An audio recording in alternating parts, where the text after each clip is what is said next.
Selamat berjumpa dengan channel Nermono.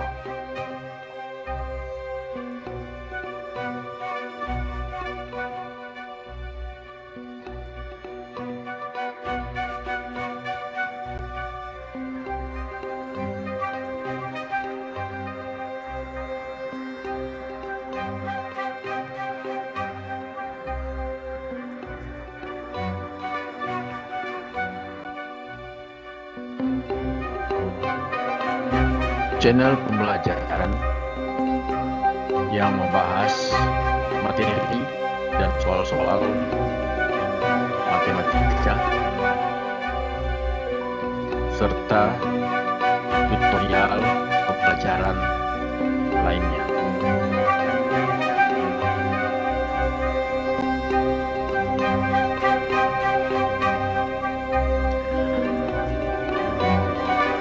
Pada video ini kita akan melanjutkan pembahasan tentang kalkulus vektor,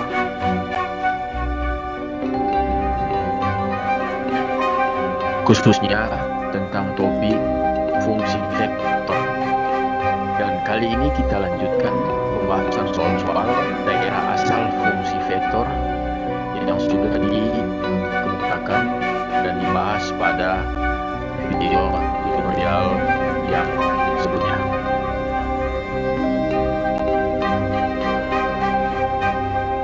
Kita perhatikan soal yang pertama, fungsi vektor ft 2 per t kurang i tambah akar 3 kurang td tambah len nilai ulang kurang t k. Menyelesaikan soal ini, kita harus identifikasi sebaik-baiknya akan komponen fungsi vektor yang merupakan fungsi-fungsi real. Di sini kita melihat bahwa ada 3 komponen fungsi vektornya. Fungsi real yang pertama adalah 2 per t kurang 4 dengan daerah asal bilangan real kecuali 4. Karena dengan memasukkan nilai 4 pada menyebut fungsi menghasilkan pembagian dengan 0, dan tidak ada definisi di dalam matematika yang dapat dilakukan membagi dengan 0. Kemudian pada fungsi real yang kedua, akar 3 kurang t, disyaratkan bahwa dalam akar itu harus non negatif, sehingga setelah kita pecahkan maka daerah asal fungsi g adalah bilangan real yang kurang dari atau sama dengan 3. Kemudian pada fungsi h, len 4 kurang t, disyaratkan bahwa lennya tidak boleh 0. Karena ada tanda nilai mutlak, maka nilai seluruhnya yang dimasuk akan menghasilkan positif kecuali 0. Sehingga daerah asal semua bilangan real kecuali 4. Irisan dari daerah asal ketiga fungsi real ini menghasilkan daerah asal fungsi vektor f, yaitu semua bilangan real yang kurang dari atau sama dengan 3. Dan kalau kita melihat daerah asalnya adalah sama dengan daerah asal fungsi komponen fungsi g. Selanjutnya, ft sama dengan cos ti tambah sin t j tambah akar 9 kurang t kuadrat k. Komponen fungsinya adalah cos t, sin t, akar 9 kurang t kuadrat. Untuk 2 fungsi yang pertama, cos t dengan sin t, daerah asalnya adalah bilangan real.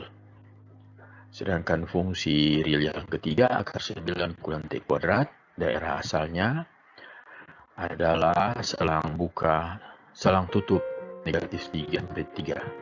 Karena tidak boleh negatif di dalam tanda akar, jadi non negatif, sehingga nol bisa berlaku.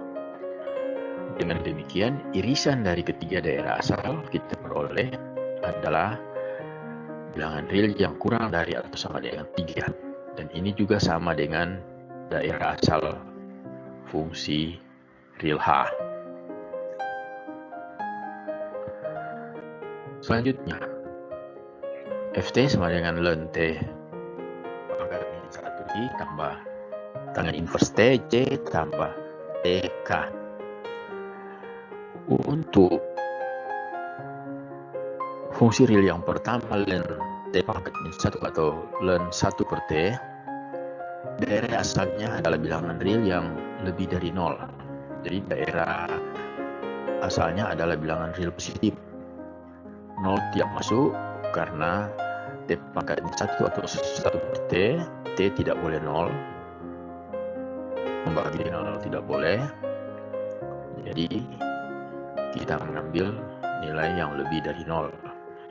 Untuk fungsi tangen inverse, kita batasi pada negatif pi per 2 sampai pi per 2. Gitu ya. Nah, dengan mengambil nilai itu, maka fungsinya dapat kita selesaikan.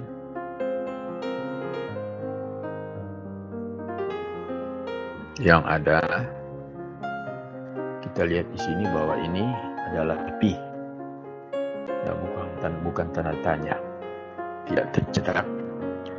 Kemudian untuk fungsi T, RT sama dengan T adalah seluruh bilangan real, sehingga irisan ketiga selang ini merupakan daerah asal fungsi f, fungsi vektor, yaitu selang buka 0 sampai pi per 2.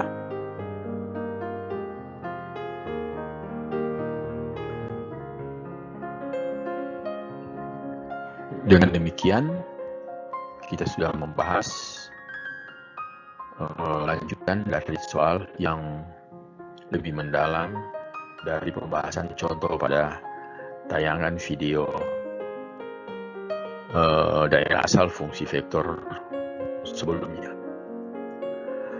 Sehingga topik yang berikut kita berpindah kepada limit fungsi vektor. Limit fungsi vektor merupakan perluasan dari limit fungsi real.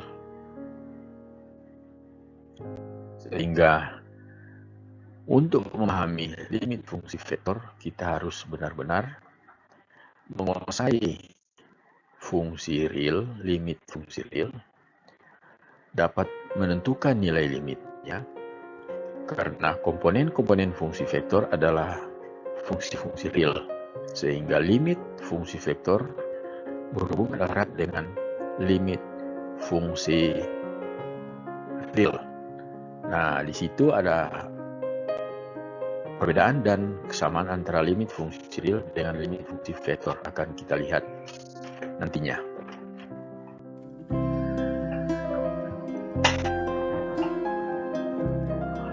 Secara konsep limit, secara matematika konsep limit itu adalah suatu hal yang sangat mendasar. Jika kita menulis limit Ft sama dengan L bila T menuju C, itu artinya bahwa vektor Ft akan cenderung menuju ke vektor L bila T cenderung menuju ke C. Jadi kalau vektor T mendekati C, maka vektor Ft akan semakin dekat ke L. Artinya bahwa selisih antara vektor Ft dengan vektor L itu mendekati 0 ketika T makin dekat ke C. Kita menggambarkannya dengan vektor ini. Vektor Ft dengan vektor L pada jumlah segitiga ini, kita kita lihat L tambah Ft kurang L adalah Ft. Nah, kalau selisihnya Ft dikurangi vektor L, kita dapati ini vektor warna biru. Ini makin kecil. Kalau L menuju ke C, menuju ke suatu vektor tertentu, maka kalau T menuju ke suatu vektor tertentu, maka selisih antara Ft dengan L adalah makin kecil.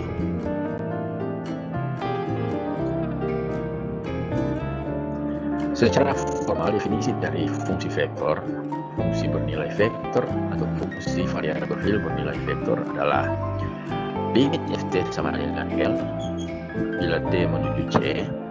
Itu artinya setiap epsilon positif yang diberikan, seberapa kecil pun yang kita ambil untuk epsilon, maka akan dapat dicari, akan ada delta yang positif yang sesuai dengan epsilon yang tadi, sehingga norm dari Ft dengan L itu kurang dari epsilon.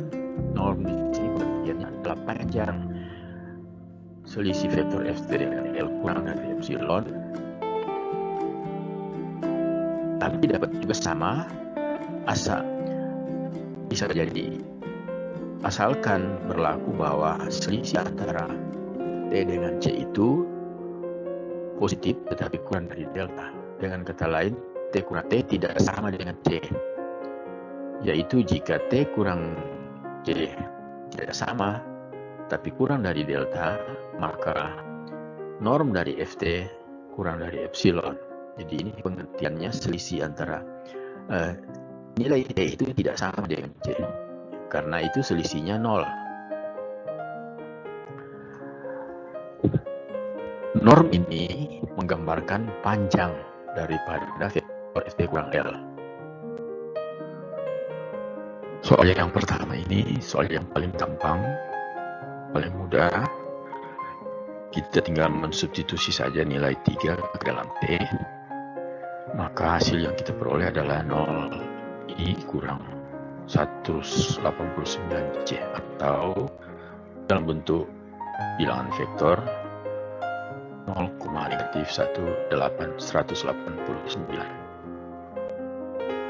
Selanjutnya, limit T kurang 1 per T kuadrat kurang 1I kurang T kuadrat tambah 2T per T kurang 1, 2T kurang 3 per T kurang 1. Soal seperti ini sebaiknya kita cari per komponen vektor. Yang komponen pertama Ft, penyebut T kuadrat kurang 1 kita faktorkan dan kita memperoleh nilai seperti yang ada ini. Ya, jadi ada faktor T kurang 1 ini dibagi dengan T kurang 1 bilang pada penyebut, tersisa vertikal 1 per T tambah 1 T menuju 1.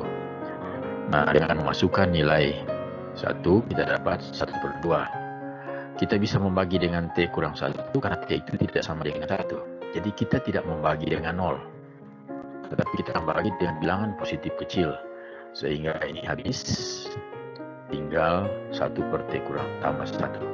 Nah, ini artinya bahwa T yang menuju 1 dekat 1, maka T kurang 1 per T kuadrat kurang 1 makin dekat menuju ke 1/2. Pengertian limit di sini sesuai dengan definisi yang sudah kita peroleh sebelumnya. Sedangkan pada soal ini, pada bagian kedua fungsi GT, T kuadrat tambah 2T kurang 3, kita faktorkan juga kita mendapat faktor T kurang 1. Sudah kita bagi dengan T kurang 1 ini, tersisa T tambah 3, masukkan nilai 1, menghasilkan 4. Jadi nilai 4 ini bukan nilai fungsi, bukan, karena kalau kita masukkan 1 ke dalam 1 kuadrat tambah 2 kali 1 kurang 3 per 1 kurang 1 menghasilkan bentuk tak tentu 0 per 0. Tidak ada dalam matematika 0 per 0, sehingga kita memfaktorkan seperti ini, ya.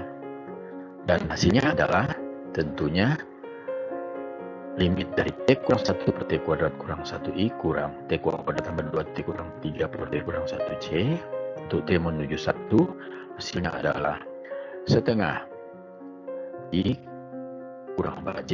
Atau kita lihat di sini hasilnya adalah dalam vektor adalah vektor setengah negatif 4. Itu artinya apa? Kalau kita lihat di R2, vektor setengah negatif 4, jadi dia setengah, berarti setengah langkah ke kanan gitu.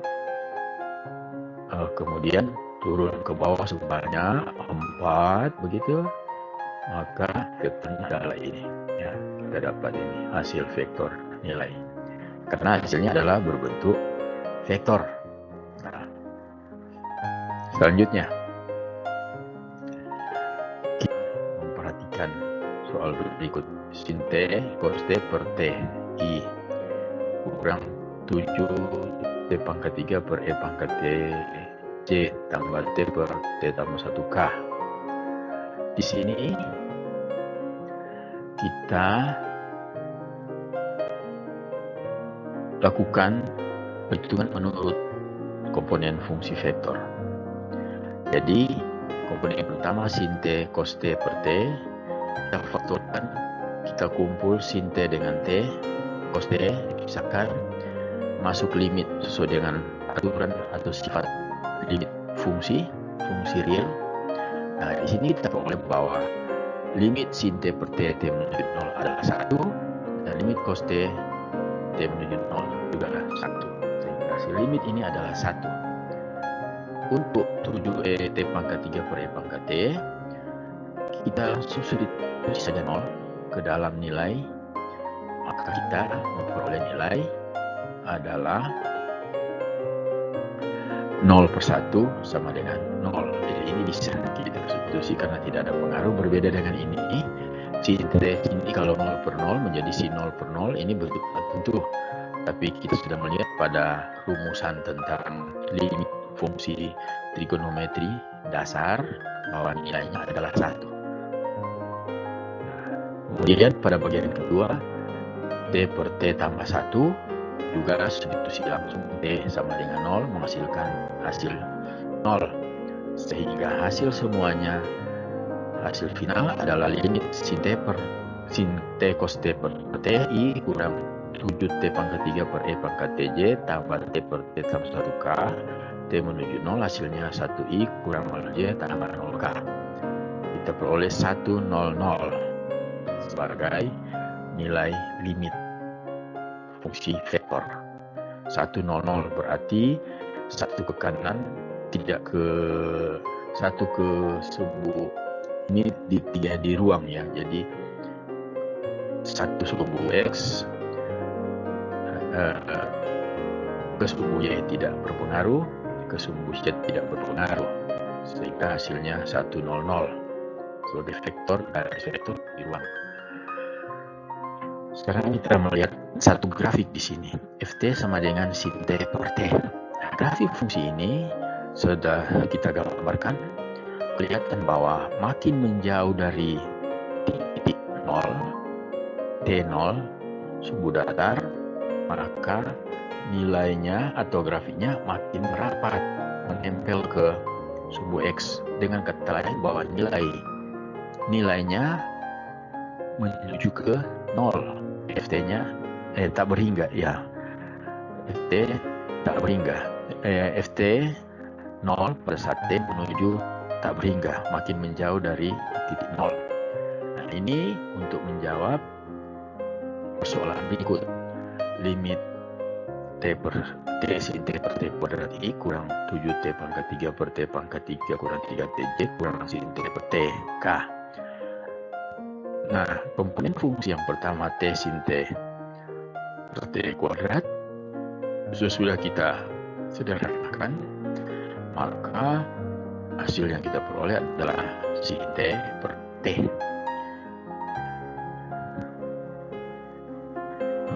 Untuk T menuju tak berhingga, hasil yang kita peroleh seperti pada grafik kita lihat bahwa hasilnya adalah 0. Dan untuk yang kedua, 7T pangkat 3 per T pangkat 3 per 3T, kita bagi kedua ruas dengan pangkat tertinggi T pangkat 3, hasilnya adalah 7/1 kurang 3/T kuadrat. Nah, untuk bagian yang 3/T kuadrat, kita pasang limit dari 3/T kuadrat, T menuju tak berhingga, ini menuju tak berhingga, berarti 3/T kuadrat menuju ke 0. Sehingga hasilnya menjadi 7/1 sama dengan 7. Jadi T pangkat 3/T 7T pangkat 3/T pangkat 3 kurang 3T akan menuju ke 7 untuk T yang menuju ke tak berhingga. Untuk fungsi yang ketiga, sin T per T itu sama dengan hasil nomor 1, sehingga nilai limit fungsi vektor adalah 0, negatif 7, 0. Seperti itu. Yang berikutnya, kita lihat lagi ada satu grafik. Ft sama dengan ln T. Nah, fungsi ln T ini makin dekat ke 0, arah grafiknya menuju ke negatif tak berhingga. Jadi makin dekat ke 0 dari arah positif. Ya. Jadi kalau kita melihat bahwa grafik ini membantu kita dalam menyelesaikan soal yang berikut, ln T pangkat 3, T kuadrat dan T.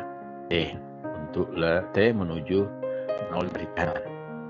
Nah, untuk menjawab itu, tentu yang pertama, ln T pangkat 3 atau 3 ln T menuju 0 dari kanan menghasilkan negatif. Demikian pula untuk yang kedua.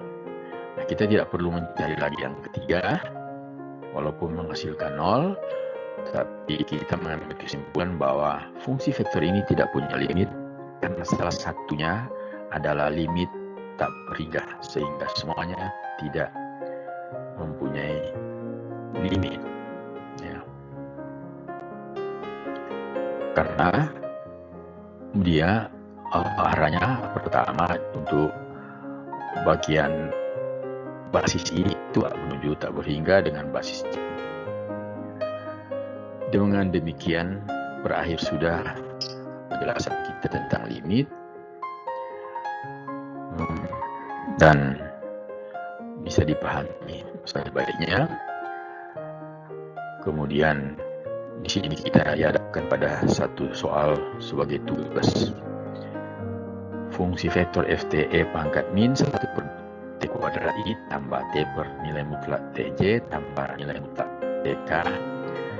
Kita tentukan apakah ini mempunyai limit atau tidak. Jika ada, hitung. Kalau tidak ada, jelaskan kenapa tidak ada. Ya, jadi hitung dulu atau jelaskan tidak ada sehingga kita tahu bahwa itu limitnya ada atau tidak. Hati-hati kalau kita berhadapan dengan nilai mutlak di sini ya, ada nilai mutlak T dengan nilai mutlak ini ya, T per nilai mutlak T baru ini nilai mutlak T.